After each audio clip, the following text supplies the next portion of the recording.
नमस्कार विद्यार्थी मित्रांनो, साईकृष्ण एज्युकेशन केअर या यूट्यूब चॅनलवर आपलं सर्वांचं स्वागत आहे. आजच्या व्हिडिओमध्ये राज्य उत्पादन शुल्क यासाठी आपण न्यू ट्रेडिंग टॉपिकवर एक सराव प्रश्न संच घेता. यामधील हा संच बघितला तर 4 क्रमांकाचा असणार. यापूर्वी एकूण 3 आपण प्रश्न संच आपण कंप्लीट केलेले आहे. आणि या न्यू ट्रेडिंगमध्ये आपण बघितलं तर जे TCS असो किंवा BPS असो, जे आता रिसेंटली जशा पद्धतीने प्रश्न विचारत आहे तसे आपण बघितलं तर रोज 10 प्रश्न आपल्या टेस्टमध्ये घेत असतो. आणि आजच्या आपल्या टेस्टमध्ये बघितलं तर सुरुवातीचे 10 प्रश्न भूगोल या विषयावर असणार. आणि यामध्ये बघितलं तर जगाचा भूगोल, त्याचबरोबर महाराष्ट्राचा भूगोल आणि भारताचा भूगोल यावर आपण एकूण 10 प्रश्न घेत आहोत. आणि शेवटचे बघितलं तर एकूण 15 प्रश्न आहे. हे 15 प्रश्न बघितले तर थोडेसे सोपे प्रश्न आहे. आणि तुम्हाला सर्व विद्यार्थ्यांना एक रिक्वेस्ट आहे की हे 15 पैकी 15 तुमचे क्वेश्चन बरोबर येत असेल तर मुलांनो चांगली गोष्ट आहे. आणि हे 15 क्वेश्चन तुमची बरोबर येत नसेल तर कमेंट बॉक्समध्ये तुम्ही मला नक्की सांगा की सर या सोप्या प्रश्नावर सुद्धा एक थोडीशी इझी लेवलची तुम्ही टेस्टसुद्धा घेत चला, म्हणजे आमची रिव्हिजनसुद्धा होणार. हे तुम्ही मला कमेंट बॉक्समध्ये नक्की सांगसाल. त्याचबरोबर आपल्या चॅनलवर नवीन असाल तर चॅनलला सबस्क्राईब करायला विसरू नका. पहिला प्रश्न बघू. पहिला प्रश्न दिलेला आहे, काळजीपूर्वक लक्ष द्या. बघा, खालीलपैकी कोणती पर्वतरांग हे आर्क्टिक महासागरपासून ते कॅस्पियन समुद्रापर्यंत पसरलेली आहे. आपल्याला प्रश्न विचारलेला आहे कोणती पर्वतरांग म्हटलेला आहे. त्याचं उत्तर येते ऑप्शन क्रमांक पहिलं, ही आहे उरल पर्वतरांग.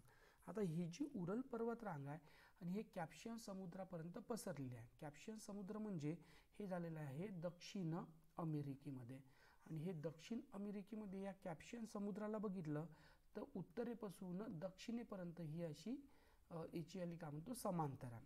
त्याचबरोबर दुसरी बघितलं तर अँडीज ही पर्वतरांग सुद्धा दक्षिण अमेरिकेचा जो पश्चिम किनारा आहे, लक्षात राहू देसान, दक्षिण अमेरिकेचा जो पश्चिम किनारा आहे याला ही काय आहे समांतर आहे, याला ही समांतर आहे.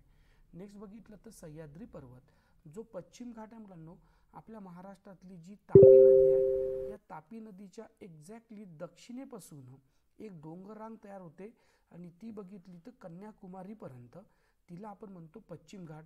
आणि हा जो पश्चिम घाट आपल्या महाराष्ट्रामध्ये आहे तेवढ्या पश्चिम घाटाला आपण काय म्हणतो, सह्याद्री म्हणतो, सह्याद्री. मग यावर सुद्धा एक प्रश्न आलेला आहे की आपल्या महाराष्ट्रामधला जो सह्याद्री पर्वत आहे याला समांतर राष्ट्रीय महामार्ग कोणता.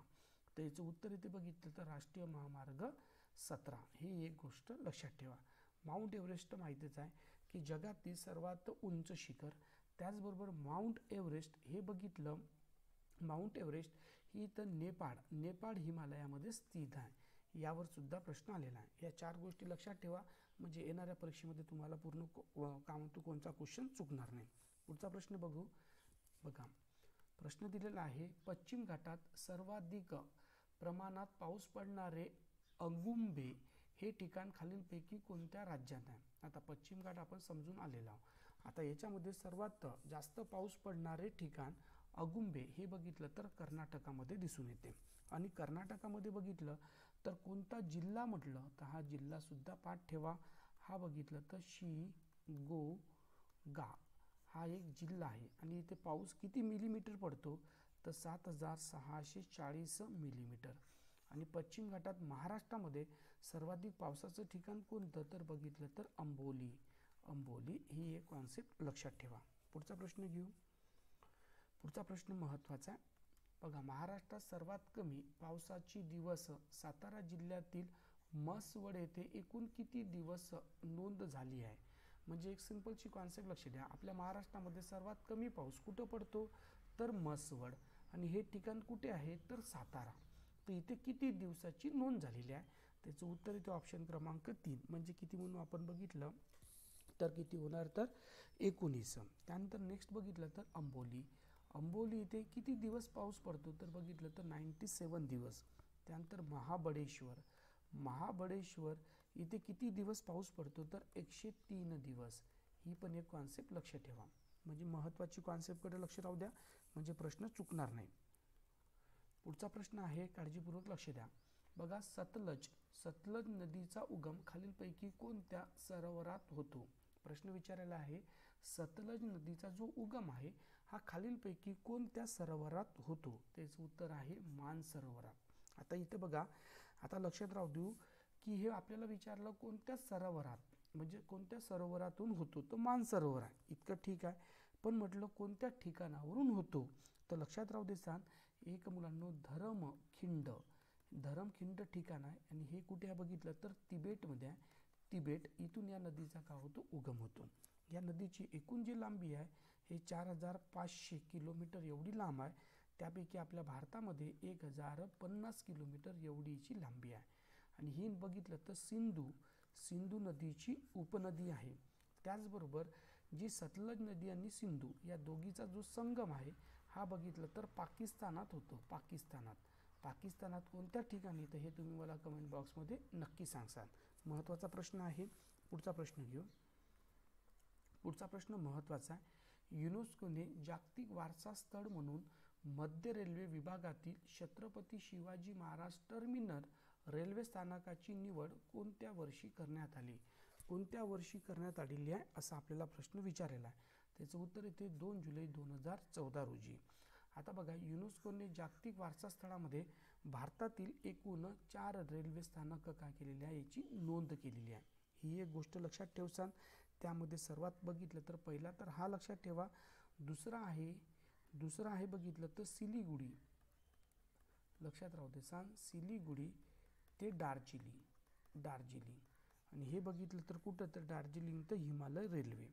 नेक्स्ट आपण बघितलं थर्ड नंबर बघितलं तर एक निलगिरी माउंट रेल्वे आणि चौथा आहे बघितलं तर कलमा आणि कोणचा नेक्स्ट आहे कमला ते शिमला, हे एक 14 रेल्वे मार्ग आहे. ही थोडीशी कॉन्सेप्ट लक्षात ठेवा, यावर नेहमी प्रश्न विचारले जाते. पुढचा प्रश्न महत्त्वाचा आहे बघा. महाराष्ट्रातील अष्टविनायक मंदिरापैकी एक असलेले वरदविनायक खालीलपैकी कोणत्या जिल्ह्यात स्थित आहे? वरदविनायक खालीलपैकी कोणत्या जिल्ह्यात स्थित आहे असा आपल्याला प्रश्न विचारलेला आहे. याचं उत्तर येते रायगड. पण रायगडमध्ये कोणत्या ठिकाणी, तर महाड या ठिकाणी आपल्याला दिसून येते. रायगडमध्ये एक दुसरं पण आहे बघा, त्याचं आहे बघितलं तर पाली. आणि हे पाली कुठे आहे, तर लक्षात राहू दे बलाडेश्वर येथे. हे पण एक लक्षात ठेवा, म्हणजे प्रश्न येतो. सर्वात जास्त अष्टविनायकाचे मंदिर कुठे आहे, तर पुणे जिल्ह्यामध्ये आहे. एकूण किती आहे, तर 5. पुढचा प्रश्न आहे. महाराष्ट्रात गौ संशोधन केंद्र खालीलपैकी कोणत्या जिल्ह्यात स्थित आहे? प्रश्न विचारलेला आहे की गौ संशोधन केंद्र महाराष्ट्रातील कोणत्या ठिकाणी स्थित आहे?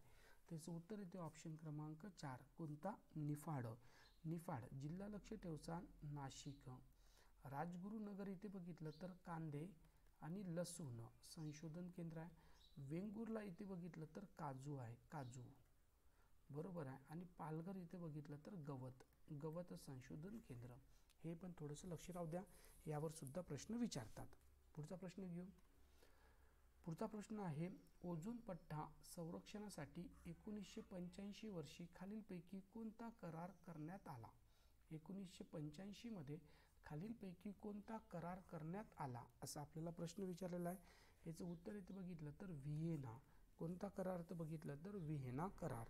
लक्षात ठेवसा. आणि हा कधी लागू झाला, तर 1988 मध्ये हा लागू झाला. लक्षात ठेवसा 1988 मध्ये. पुढचा प्रश्न आहे. भारतात सर्वात लहान व्याघ्र प्रकल्प खालीलपैकी कोणता? भारतातील सर्वात लहान व्याघ्र प्रकल्प खालीलपैकी कोणता असा आपल्याला प्रश्न विचारलेला आहे. याचं उत्तर येते बोर बघितलं तर नागपूरच्या दक्षिणेकडचा भाग आणि वर्धा जिल्ह्याचा पश्चिमेकडचा भाग याची काय करते, सीमा करते. हे लक्षात राहू देसान. बोर याचं क्षेत्रफळ सुद्धा पाठ ठेवा, 16.61 चौरस किलोमीटर. याची स्थापना कधी झाली, तर 27 नोव्हेंबर 1970. पुढचा प्रश्न आहे बघा. डॉक्टर स्वामीनाथन यांनी शेती विकासासाठी सुचवलेल्या 7 सुधारणांना एकत्रित कोणती क्रांती म्हणते? त्याचं उत्तर येते बघितलं तर इंद्रधनुष्य क्रांती म्हणतो. कोणती? इंद्रधनुष्य क्रांती. यामध्ये लक्षात ठेवसान धवल म्हणजे कशासाठी, तर दुधासाठी. त्यानंतर अमृत, अमृत बघितलं तर नदी जोडो प्रकल्पासाठी, अमृत क्रांती, या 3 ते 4 गोष्टी लक्षात ठेवा म्हणजे प्रश्न चुकत नाही. पुढचा प्रश्न बघू. पुढचा प्रश्न आहे, आता बघितलं तर थोडेसे सोपे प्रश्न आहे. विधानसभेचे समान मत पडल्यास निर्णायक मत देण्याचा अधिकार कोणाला आहे? म्हणजे बघा, निर्णायक मत देण्याचा अधिकार कोणाला आहे? तर डेफिनेटली हे का असणार? विधानसभेच्या अध्यक्षाला. बरोबर आहे, विधानसभेच्या अध्यक्षाला. पुढचा प्रश्न बघू. महाराष्ट्रात आतापर्यंत किती वेळा राष्ट्रपती राजवट लागू केली गेली? म्हणजे आपल्या महाराष्ट्रामध्ये किती वेळा राष्ट्रपती राजवट लागू झाली? तर हे बघितलं तर एकूण 3 वेळा. हे थोडेसे पाठ ठेवा. त्याचबरोबर बघितलं वर्ष आणि हे का म्हणून आपण याच्या कलमा सुद्धा पाठ ठेवा राष्ट्रपती राजवटसाठी. पुढचा प्रश्न आहे, उपराष्ट्रपती आणि राष्ट्रपती ही दोन्हीही पदे भूषवणारी व्यक्ती खालीलपैकी कोणती? लक्ष राहू दे सांग, उपराष्ट्रपती आणि राष्ट्रपती हे दोन्हीही पद भूषवणारी व्यक्ती खालीलपैकी कोणती, असा आपल्याला प्रश्न विचारायला आहे. त्याचं उत्तर इथे बघितलं तर आर व्यंकटरमण. व्यंकटरमण हे आपल्या देशाचे राष्ट्रपती होते आणि उपराष्ट्रपती सुद्धा. पुढचा प्रश्न दिलेला आहे, कलम क्रमांक 14 ते 18 यामध्ये भारतीय नागरिकांच्या रिकामी जागा अधिकारांचा समावेश करण्यात आला. कोणत्या अधिकाराचा समावेश करण्यात आलेला आहे 14 ते 18 मध्ये? त्याचं उत्तर इथे बघितलं तर ऑप्शन क्रमांक ब, कोणता? समतेचा. कोणता म्हणून आपण? समतेचा. पुढचा प्रश्न आहे, लोकमान्य टिळक यांनी मंडाला तुरुंगात कोणता ग्रंथ लिहिला? त्याचं उत्तर आहे गीता रहस्य. अफजल खाना, खालीलपैकी अफजल खानाचा वध कुठे झाला? अफजल खानाचा वध कुठे झाला? त्याचं उत्तर येते प्रतापगड. कोणत्या जिल्ह्यात आहे हे सुद्धा पाठ ठेवा म्हणजे प्रश्न चुकणार नाही. पुढचा प्रश्न आहे, छत्रपती संभाजी महाराजांचा जन्म कोणत्या ठिकाणी झाला? संभाजी राजांचा जन्म कोणत्या ठिकाणी झाला? ह्याचं उत्तर पुरंदर. पुरंदर. पुढचा प्रश्न आहे, मुळशी सत्याग्रहाचे नेतृत्व खालीलपैकी कोणी केले? मुळशी सत्याग्रहाचे नेतृत्व, याचं उत्तर येते सेनापती बापट. पुढचा प्रश्न आहे, भावार्थ दीपिका हा ग्रंथ कोणी लिहिला? भावार्थ दीपिका हा ग्रंथ कोणी लिहिला? पुढचा प्रश्न आहे, महात्मा फुले यांनी सत्यशोधक समाजाची स्थापना कधी केली? सत्यशोधक समाजाची स्थापना कधी केली? तर 24 सप्टेंबर 1872. बरोबर आहे, 1872. 1872 आहे की 1873 आहे? तर मुलांना हे 14 सप्टेंबर 1873 आहे, 72 नाही आहे. पुढचा प्रश्न आहे, 15व्या वित्त आयोगाचे अध्यक्ष खालीलपैकी कोण आहे? 15व्या वित्त आयोगाचे अध्यक्ष कोण होते? याचं उत्तर आहे NK सिंग. आता 16व्या वित्त आयोगाचे सुद्धा अध्यक्ष नेमण्यात आलेले आहे, हे सुद्धा लक्षात ठेवा. पुढचा प्रश्न आहे, जागतिक पर्यावरण दिन केव्हा साजरा केला जातो? जागतिक पर्यावरण दिन कधी साजरा केला जातो? त्याचं उत्तर आहे 5 जूनला. पुढचा प्रश्न आहे, राष्ट्रीय संरक्षण प्रबोधिनी ही संस्था कुठे आहे? राष्ट्रीय संरक्षण प्रबोधिनी ही संस्था कुठे आहे? तर ही आहे बघितलं तर खडकवासला. पुढचा प्रश्न आहे, भारत आणि चीन यांनी पंचशील करारावर सह्या कधी केल्या? पंचशील करारावर सह्या कधी केल्या? तर हे 1954 मध्ये. पुढचा प्रश्न आहे, भारतीय धवल क्रांतीचे जनक कोणाला म्हणतात? धवल क्रांतीचे जनक कोणाला म्हणतात? त्याचं उत्तर येते बघितलं तर डॉक्टर VS कुरियन. धवल क्रांती म्हणजे कोणती क्रांती? तर दूध क्रांती.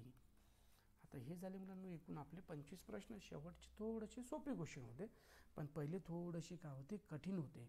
त्यामुळे मुलांना तुम्ही बघितलं तो क्वेश्चनला समजून आपल्या अभ्यासाचा पॅटर्न, आपल्या अभ्यासाची दिशा ठरवत चला. ठीक आहे मुलांना, आजच्या दिवसपर्यंत बस. पुन्हा भेटू आपण एक दुसऱ्या व्हिडिओमध्ये. Okay, thank you very much. Take care.